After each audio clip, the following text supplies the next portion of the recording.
Segundou! E hoje no programa Esportes, Baianão Sub-15, Sub-17, a grande final do Sub-20. Começou o Baianão Feminino, temos também Brasileirão. Bahia recebe o Santos com técnico da seleção brasileira, jogador Robacena e muito mais. Tudo isso depois da nossa vinheta.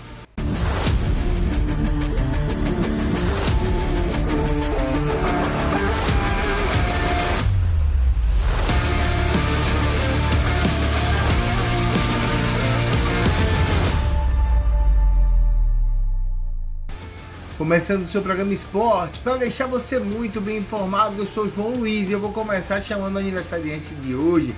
Alô, Caio Santos, nessa segunda-feira você está completando idade, ficando mais novo. Benjamin Banta, meu pivete, mas eu quero que você me traga os resultados da dupla Bavi, do Baianão Sub-15 e Sub-17. E eu quero também, meu pai, que você venha com a cobertura que só você sabe fazer da final do Sub-20. Venha, Caio!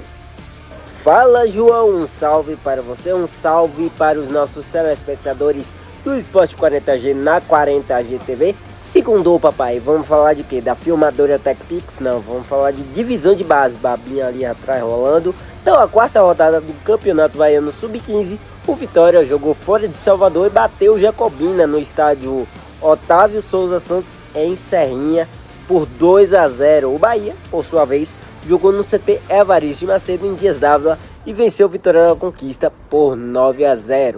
Na classificação, próximo lance, por favor, bota aí a classificação certinha, meu filho. Isso, filho do raio. Pelo grupo 1, o Vitória lidera com 9 pontos em 3 jogos. Lembrando que o Leão tem um jogo a menos. Estrela de Março, 9 pontos na segunda posição. Terceiro para a Jacuipense com 7 pontos. Quarto, o FSA com 4 pontos. Vale lembrar que o Leão do Cisal já tem 4 jogos computados, como vocês estão vendo aí. Atlântico aparece na quinta colocação com 3, Jacobina sexto com 2 pontos, 4 jogos, Redenção Tadinho nenhum ponto, 4 jogos computados para o Redenção. João, virando a chavinha, temos o Campeonato Baiano Sub-17 também, né? Onde pela quarta rodada da competição a dupla Bavi também venceu os mesmos adversários do Sub-15. O Bahia no CT Evaristo de Macedo venceu o Vitória da Conquista por 2-1 e o Vitória da capital de Salvador venceu o Jacobina, só que lá em Serrinha, pelo placar de 1-0. Na classificação do grupo 1, a Jacuipense aparece com 10, Estrela de Março é o segundo com 9, terceiro Vitória com 6, quarto Jacobina com 4 pontos. Lembrando que o Leão também nessa competição tem um jogo a menos. Em quinto, o FSF aparece com 3 pontos. Em sexto, a equipe do Redenção também com 3 pontos. Em sétimo e último colocado do grupo 1, o Atlântico com nenhum ponto conquistado. No grupo do Bahia, grupo 2, o Tricolor lidera com 9 pontos em 3 jogos. 9 pontos também tem o Conquista, só que 4 jogos. Fluminense de Feira é o terceiro com 7. E a Catuense aparece na quarta posição com 4 pontos. Juazeirense aparece na quinta posição com 3, com 2, Vitória da Conquista em sexto e em sétimo, Feirense com nenhum ponto conquistado. Terminou no último final de semana o Campeonato Baiano Sub-20, Baianão Sub-20, vencido pelo Esporte Clube Bahia, 7ª vez que o Esporte Clube Bahia levanta a taça do Campeonato Baiano Sub-20. A final ocorreu neste final de semana, a grande final. O segundo jogo da grande final foi disputado em Serrinha e vitória tricolor, ou melhor, triunfo tricolor, para ninguém me matar aqui. Triunfo tricolor por 1-0 com gol de Gustavo Guim. Tem gente aí do Esporte 40G que chama ele de cheio de perna, viu? Não fala para ninguém não, mas é isso aí. O tricolor, comandado por Leonardo Galbis, venceu a competição na primeira fase. Obteve 23 pontos, foi o líder do grupo A com 23 pontos, em 12 jogos, 7 triunfos, 2 empates, 3 derrotas. Atenção para o número de gols feitos, 48 gols marcados só na fase de grupos, viu? E 15 gols sofridos. Teve até um 10-0 contra a Juazeirense no CT Evaristo de Macedo. Por isso, tanto gol, ganhou muito jogo por 10-0, aí fica fácil. Mas enfim, Na semifinal, o Bahia enfrentou o Atlético de Alagoinhas, primeiro contra o segundo colocado. O Carcará, que foi o segundo colocado do Grupo A, 2 pontos a menos que o Bahia, terminou com 21 pontos no Grupo A, o Bahia com 23 foi o líder. O primeiro jogo aconteceu em Alagoinhas, em Alagocity, onde o Carcará venceu por 1-0. O jogo de volta ocorreu no CT Evaristo de Macedo e o Bahia não teve pena, sem dó nem piedade, pau, água e R$3 de mototáxi. O Bahia foi lá e fez 4-0 no Atlético de Alagoinhas. Na final, no primeiro jogo, semana passada, no estádio Metropolitano de Pitaçu, o Roberto Santos, o Bahia sapecou o Estrela de Março pelo placar de 5-0 e praticamente assegurou o título, né? Só que neste último final de semana, no último sábado, em Serrinha, com gol de Gustavo Guim, 1-0 para a equipe tricolor de Leonardo Galves, Bahia é pentacampeão baiano sub-20. O foco agora está na próxima fase da Copa do Nordeste sub-20, onde o Bahia vai encarar a equipe do Piauí, que terminou em segundo do seu grupo. Piauí, que ficou no grupo D, terminou com 6 pontos em segundo lugar. Jogo único, tá? Jogo único no CT Evaristo de Macedo. Quem vencer encara ou Vitória ou CRB, que fazem a outra partida das quartas de finais. Isso mesmo, pode dar Bavi, viu? Eita, nós que pode dar Bavi na Copa do Nordeste Sub-20, isso vai pegar fogo. Mas sabe o que é que pegou fogo? O Baianão feminino. Vem aí uma matéria super especial, os gols das mulheres de aço e a entrevista do técnico Felipe Freitas. Baianão feminino é a pauta agora do esporte. Começou o Campeonato Baiano Feminino de 2025. As equipes estão divididas em 2 grupos. E no grupo 1 começamos com Camaçariense e Luiz Eduardo Magalhães. Os jogos acontecendo nesse final de semana, tanto no sábado quanto no domingo. Camaçariense 3, Porto 0. O Vitória no CT Manuel Barradas aplicou um sonoro 7-1 no Atlético de Alagoinhas. O Bahia no CT Evaristo de Macedo aplicou 7-0 no Jequié. A Jacuipense foi lá no Cândido Soares, na casa do Botafogo, e deu 6-0 no Botafogo. No sítio do Caju, o Juazeirense bateu o Barcelona de Ilhéus por 3-0 e no Luiz Viana Filho. Hoje, no domingo, o São Francisco do Conde bateu o Litoral Norte pelo placar de 5-2. Agora a gente vai ver os gols e a entrevista do técnico Felipe Freitas no triunfo do Bahia de 7-0 frente à equipe do Jequié. A bola foi alçada na área. A volante Ângela pegou de primeira e faz. Bahia 1-0, cruzamento de Mila Santos. Ângela deu a bola no fundo. Bahia 1-0. Bola de novo na área. Ela vai pererecando e sobra para ela. Ângela. A Uruguaia estava em chamas. 2-0 Bahia frente ao Jequié. Aí o Bahia vem tentando. A bola veio chegando do lado. Thaís Santos tocou na área. Cruzamento e ela. Raíza. Bahia 3. A equipe do Jequié 0 no primeiro tempo. A Raíza voltando que nem uma bala. Olha só o Bahia chegando. Ari deu o corte seco e bateu. A goleirinha Yara, pequena notável, não conseguiu fazer a defesa.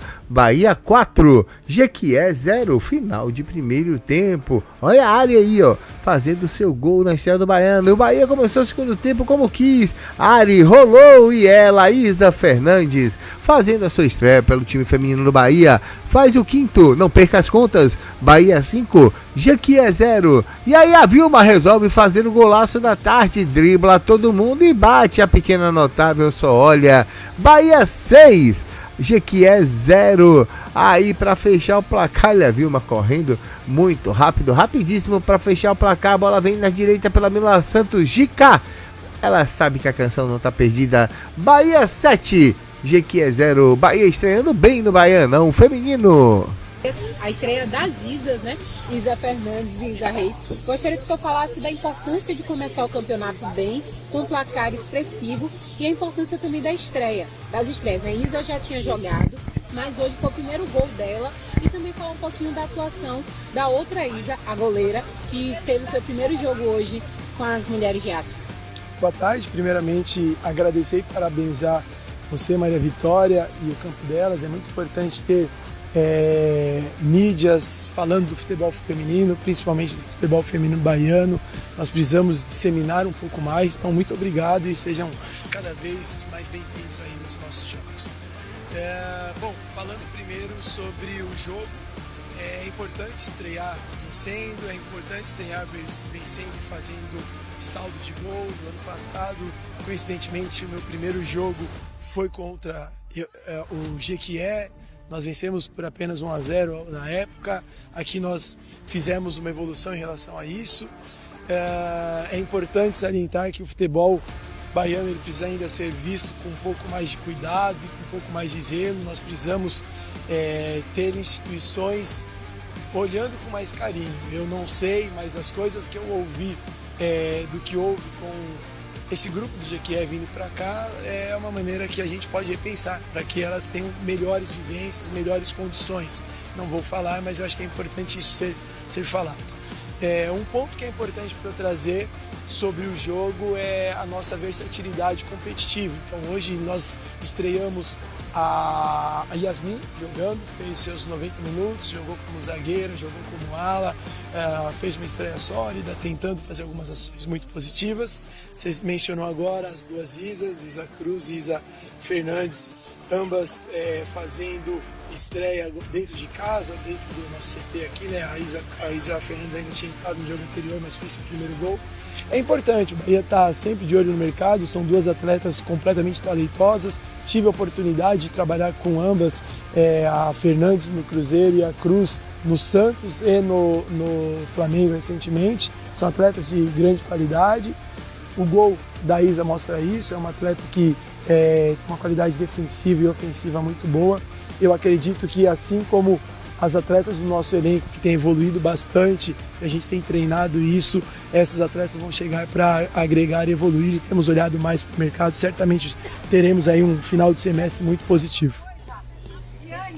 Posso fazer a minha segunda? Pode sim. Professor, eu gostaria que o senhor falasse sobre esse 1 ano à frente das mulheres de aço. Essa semana fez 1 ano que o senhor chegou e um resumo das conquistas, dos triunfos, né? O senhor já tem um campeonato brasileiro, olha, já estou profetizando. Já tem um campeonato baiano no currículo e chegou às quartas de final do Brasileiro, uma conquista muito importante para o clube e também para o futebol nordestino. Como o senhor vê aí esse seu primeiro ano à frente das mulheres de aço? Eu vejo com muita alegria, além dessas duas marcas que você falou, nós fomos finalistas da Ladies Cup, já chegamos agora nas oitavas da Copa do Brasil e agora é disputar para que, se Deus quiser, com um bom trabalho nós conseguimos ir para as quartas de final, em busca também dessa sequência de triunfos para o Campeonato Baiano. Eu vejo que é uma trajetória muito triunfante, uma trajetória que, além desses resultados, nós temos resultados extra-campos, de formar atletas e potencializá-las. Então, atletas que talvez no cenário de menos de um ano elas tinham menos visibilidade, notoriedade, protagonismo. A gente tem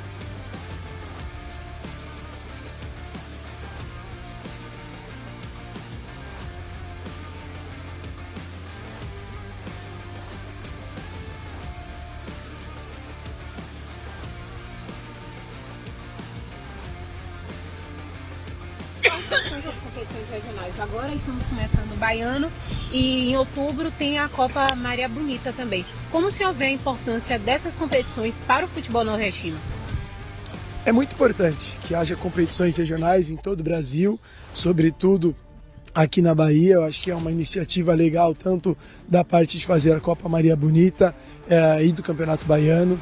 E eu repito, é necessário que haja investimento para esses clubes, haja cobranças para esses clubes, para que não apenas participe e não vista uma camisa e faça isso aí, mas que tenha uma condição digna de competitividade para cada menina que entra em campo, para cada mulher que entra em campo. Então, elas precisam existir, as competições, mas a gente precisa ter algumas regulamentações que exijam cada vez mais evolução do processo.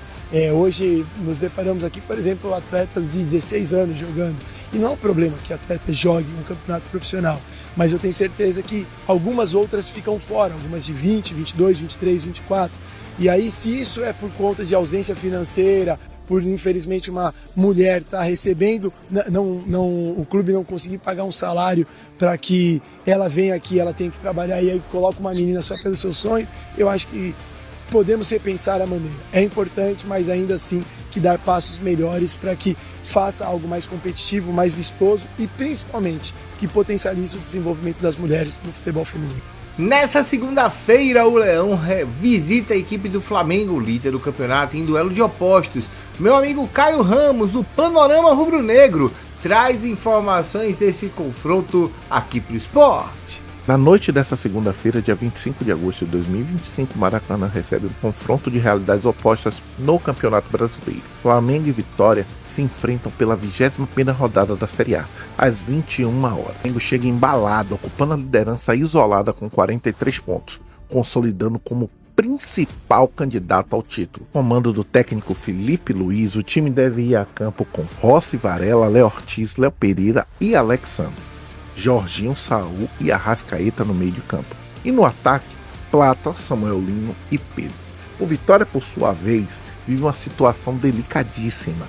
A equipe tem apenas 19 pontos e ocupa a zona de rebaixamento. O técnico Fábio Carilli deve vir com o Vitória assim: Lucas Arcanjo, Edu, Zé Marcos, Lucas Halter e Ramon no seu sistema defensivo. Ricardo Hiller, Pepe e Ronald Lopes comandam o meio campo. Eric, Oswaldo e Renato Kaiser são a linha de frente do ataque para surpreender o Flamengo no Rio de Janeiro. O retrospecto são 51 confrontos, com ampla vantagem do rubro-negro carioca, com 31 vitórias. O Vitória venceu 10 partidas e tem 10 empates nesse confronto. Porém, há um dado que chama atenção: o rubro-negro baiano não perde no Maracanã desde 2018. E que pode servir como uma motivação para a equipe do Carille. O duelo reúne, portanto, um líder consolidado contra um adversário que busca uma reação imediata no campeonato. Um confronto que pode ter reflexos diretos na luta pelo título pelo lado do Flamengo e o rebaixamento para o Vitória. Esperamos que o Leão cometa o crime e vença o poderoso Flamengo em seu território. Tarefa difícil para os comandados de Fábio Carilli. Bom, no último domingo, 46 mil foram à Fonte Nova para apreciar Bahia e Santos, dentre eles o técnico Carlo Ancelotti. O Bahia venceu por 2-0. Vamos ver os gols e a entrevista de Rogério Ceni agora. O Bahia recebeu o Santos nesse domingo que passou na Fonte Nova e começou bem. Luciano Juba acertou um petardo de fora aos 11 minutos e abriu o placar para o Bahia. Bahia 1, Santos 0. Que paulada do Juba de Pedreiro. Ele abriu a caixa e falou: pegue aí o Amansa Boi, o cunhão de vaqueiro. 1-0 Bahia, bandeiras tremulando na Arena Fonte Nova. Uma paulada do Luciano Juba, Bahia abrindo o placar. Visite novo por trás do gol. Golaço do Luciano Juba, golaço que merecia seleção. Alô Ancelotti, que estava na Arena Fonte Nova acompanhando esse jogo. O Bahia não ia ficar para trás e não ia deixar o Santos querer alguma coisa no jogo e continuou atacando. Jean Lucas correu muito, deu a bola em Kaique. Kaique pegou e botou a bola no meio. Cauli, que entrou no lugar de Ademir, machucado, deu um tapa. O Cauli passou muito próximo do Brasão. O Bahia atacando muito forte aí dentro da Arena Fonte Nova. O Bahia, que está invicto como mandante nesse Campeonato Brasileiro, chegou à marca de 9 jogos sem perder. O Esquadrão de Aço está doutrinando dentro de casa e aí o Mago jogando muito. O Santos tentando tocar a bola, o Bahia surpreende e aí a bola sobra para fora da área para a batida forte do Acevedo, que se perdeu ali nas mãos do Brasão. Quase mais um gol do Bahia. O Santos assustou em um chute forte de fora da área onde Ronaldo caiu e fez a defesa. Boa defesa do goleiro Ronaldo, né, que foi muito questionado durante esse jogo. Bahia em cima, tricolor de aço em cima, o Santos retoma a bola, mais uma falta dura ali, onde o juiz termina o jogo e não deu a falta, e o primeiro tempo termina com o placar 1-0 Bahia. Everton Ribeiro acha aí um bom passe para Luciano Rodrigues, entra de cara, bate na saída do goleiro e faz Bahia 2, Santos 0, e a Fonte Nova explode e o Luciano Rodrigues volta a marcar os seus golzinhos, né, de leve. Que bola do Everton Ribeiro, como o Everton Ribeiro jogou de maestro, né? Foi eleito um dos melhores jogadores do campo, o Luciano Juba, pela partida que fez. Ele ganhou o troféu, mas o nosso Everton Ribeiro jogou demais. Como é bom ver o Coroa jogar, e que bola pro Lúcio e faro de gol, né? O Santos aí acordou pra vida, acordou pra cuspir, pediu pênalti nesse lance aí, onde a bola possivelmente teria batido na mão e o VAR nem chamou, né, pra poder marcar o pênalti pra equipe santista. Vejamos a bola aí, cabeceada pelo jogador do Santos, bateu nas mãos do Ramos Mingo, que mostrou que estava com a mão colada ao corpo. O Rodrigo Rafael Klein não marcou pênalti para a equipe do Santos. Estava ouvindo o VAR, ficou ali ouvindo, deliberando o tempo, mas junto com os seus colegas de profissão, disse que não houve aí a infração penosa para a equipe do Santos, que reclamou muito, né? 2-0 Bahia, o jogo estava meio que decidido. Um pênalti poderia pôr fogo nesse jogo, mas isso não aconteceu. O Santos, que está indo muito mal na tabela, e o Bahia, né, dentro do G4 com 4 pontos de diferença. E o tricolor de aço queria um pouco mais. Uma bola esticada, o Thiago bateu e a bola passou muito próximo do goleiro Brazão, pela meta defendida do Brazão. Quase aí o gol do Thiago, atacante do Bahia, muito bem no jogo. O Santos continuou atacando, bola veio na área, aí a zaga do Bahia afasta mal, a bola sobra pro lado de fora, o chute, a grande defesa de Ronaldo, uma ponte do goleiro do Bahia, e aí a zaga do Bahia espanando a bola para escanteio. Vejamos de novo o ataque perigoso da equipe santista, que vai ser comandada por Juan Pablo Vojvoda, ex-técnico do Fortaleza, que assumiu o desafio de treinar um time como o Santos, que está muito mal aí na tabela. A bola batida pelo Barreal e a defesaça do goleiro Ronaldo, mais Santos no ataque. Eles insistiam, e aí tentando de fora o chute perigoso à direita, à esquerda do goleiro Ronaldo, a bola batida aí pelo David Washington, que entrou no segundo tempo. Ronaldo bateu para frente e o juiz encerra o jogo dando números finais: Bahia 2, Santos 0. Vamos ver o que falou Rogério Ceni. Parabéns pelo triunfo. Algumas coletivas o senhor falava sobre soberba, sobre o Bahia abrir mão e achar que poderia fazer o resultado a qualquer momento. E nesse jogo foi muito pelo contrário. O Bahia lutou e competiu os 90 minutos. Virou a chave? Não, eu falei sobre, eu lembro de um jogo, na volta do segundo tempo ali, se não me engano, foi 10 minutos, 15 minutos que nós tocamos a bola sem objetivo. Hoje, muito pelo contrário, foi um time bem simples, bem simplificado, que atacou muitas costas no momento que o Santos tentou subir pressão, tanto que o gol sai numa bola metida para o Lúcio, a zaga saindo, o Lúcio entrando no espaço, e teve outras bolas assim que nós fizemos. O gramado vem piorando bastante, já começa, não sei se é pelo número de jogos, mas começa a piorar bastante, o que dificulta pra gente o toque de bola. A ausência do Caio é mais um motivo para ser um pouco mais vertical, que não tem a mesma, não gasta o mesmo tempo no meio campo como a gente costuma gastar. Mas hoje eu achei um time que não teve soberba em momento nenhum. Muito pelo contrário, realmente competiu durante todo o tempo, foi mais simples, atacou espaços, Lúcio entrou bem atacando espaço das costas do zagueiro, como a gente pede para ele, Thiago entrou bem também, dando velocidade. Eu acho que foi um jogo mais simplificado do que o normal. Boa noite, Rogério. A gente não queria estar falando de lesões, mas infelizmente a gente está percebendo muito isso, né? Você já tem pontuado isso durante muito tempo. E no jogo de hoje, a gente espera também que não tenha sido nenhum problema mais grave. O Nico, ele acusou. Quando termina a partida, eu não sei se estava cansado ou se ele estava sentindo a posterior. E aí você tem existe a possibilidade de você trabalhar com o Rodrigo Nestor, ele vindo a assumir a titularidade, principalmente no primeiro jogo da final da Copa do Nordeste, já que tem antes a Copa do Brasil, né? Você fala na mesma função do Nico? Isso, exatamente. Não vejo isso agora nesse momento. Ele fez contra o Fortaleza, eu sei. Ele entrou no momento que estava 0-1 o jogo e ele entrou para dar qualidade. O Fortaleza já se defendendo em linha baixa quando nós empatamos aquele jogo. Depois o Nico entra e corrige isso e põe ele para a função do Everton para jogar de primeiro. Né? Ele é bastante ansioso para chegar à frente, ele gosta muito de chegar à frente, dar bola, ultrapassar.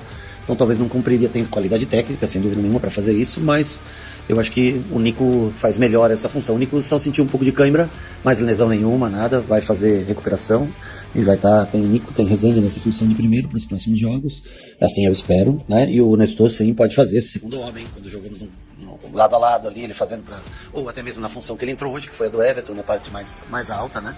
Mas ao menos de início de um jogo não é o que eu pretendo. Rogério, boa noite.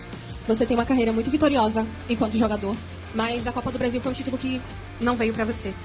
Agora, nas quartas de final com o Bahia, essa competição tem um sabor especial e é uma meta pessoal sua conquistar esse título da Copa do Brasil enquanto treinador? Olha, com certeza seria especial pra gente se conseguisse conquistar. Nós temos que levar todos os fatores em consideração, o momento, tudo, mas nós vamos lutar pra vencer o jogo. O primeiro jogo acho que conta muito, né, sendo dentro da nossa casa, tudo. Então, assim, o que me preocupa hoje é a recuperação dos jogadores para não ter mais lesões. E nós vamos tentar ver o que nós temos de melhor para essa partida, para tentar vencer o primeiro jogo. E aí depois, na volta dessa data FIFA, né, que não tem para nós, porque temos 2 jogos de finais de Copa do Nordeste, mas daí sim a gente pensa mais no todo, na fase, como passar. Acho que o importante é tentar conseguir um bom resultado para esse primeiro jogo, tentar vencer dentro de casa, porque senão fica muito pesado para jogar fora contra o Fluminense. Eita Bahia porreta, eita Bahia legal, que continue essa sequência bacana e que venha o Fluminense pelas quartas de final da Copa do Brasil. Chegamos ao final de mais um Esportes, a gente se vê por aí, até a próxima, tchau, tchau!